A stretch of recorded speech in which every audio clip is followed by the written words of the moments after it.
I was assigned to SHAPE headquarters in 1963. My first assignment there was with the Operations Division, and I learned of a study in progress, a high classification, cosmic top-secret study that had been initiated in 1961 to determine whether there was a threat to Allied military forces in Europe. The study was called for because during the early 1960s, even in the late 1950s, there were incidents involving high-altitude flyovers of large circular metallic machines flying in formation at a very high altitude, at a very high rate of speed over Central Europe. We learned at the time that the Soviets thought they belonged to us, and we thought they belonged to the Soviets. And we and the Soviets had almost gone to war several times over these objects. Cosmic Top Secret is the highest security classification that the NATO SHAPE headquarters has. I believe they still have that classification level. It's the very highest level. It's above top secret. Well, Air Marshal Sir Thomas Pike initiated the study. It took 3 years. The conclusions were rather mind-boggling. The senior military officers in SHAPE headquarters were stunned by the conclusions of the study, which was called the assessment. The conclusions were that the planet Earth has been under a detailed, extensive survey by several extraterrestrial civilizations for many, many years. The study concluded that this survey has been going on for centuries, maybe even longer. They indicated that there was a high intelligence involved, extremely high technology involved.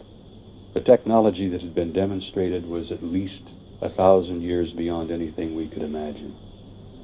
The technology was so intricate and so advanced that it appeared to be magic.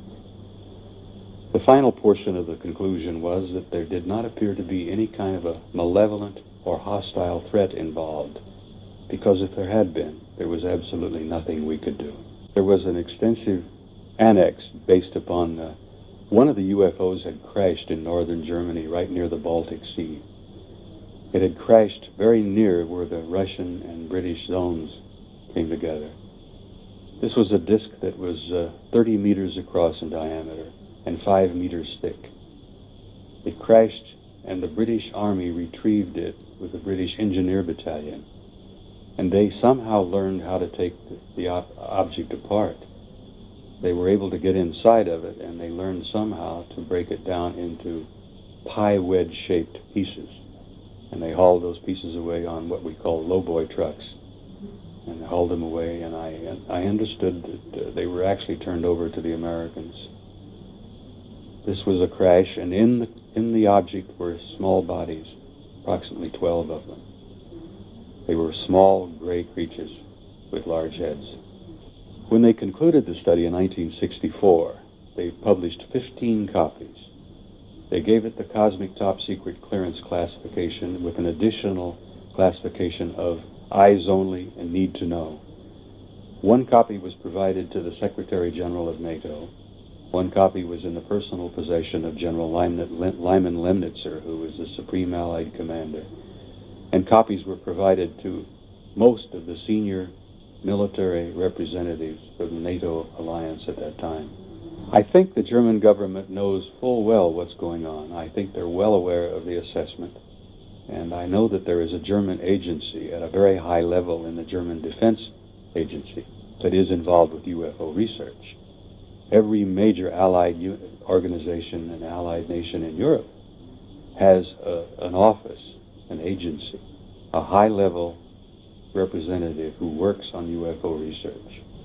The implications of the conclusions of the study were so astounding that the decision was made that they could not release this information because it would be terribly disruptive to the populations of Europe and the United States, actually to the populations of the world, that we were being surveyed by highly advanced, high-technology extraterrestrial cultures.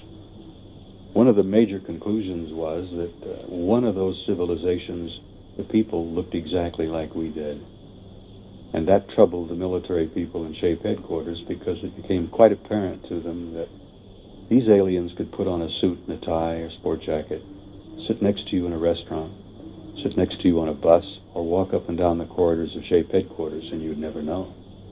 That troubled the generals a lot. The evidence seems to be overwhelming to me that we've had an intimate interrelationship with them for several thousand years. I have concluded, as has Zechariah Sitchin, that the human race has probably been seeded here by high-intelligence civilizations from other places. I think those who placed us here and those who have been intimately involved with our genetic manipulation and growth are interested in us. I think they're concerned with us.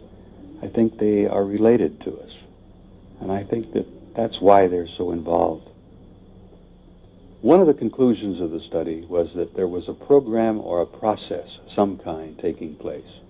There seemed to be some sort of a planned and organized procedure unfolding. They had evidence from the study that this phenomenon had been going on for a very, very long time, and there seemed to be some kind of an intelligent plan involved. They never were able to conclude what that would be, but that was quite a concern to the senior generals, because they didn't, even at that time, know what the motives were for these extraterrestrial intelligences. I've been studying this phenomenon for over 30 years, and I'm convinced that we're reaching a point where not only do we have to educate the people of the planet, but I think the aliens themselves are going to make themselves known before too long. Well, there's a danger that the public would panic if they haven't been educated, if they haven't been given some kind of an inculcation, some idea of what's going on. And that's one of the reasons why I've decided to speak out about the matter.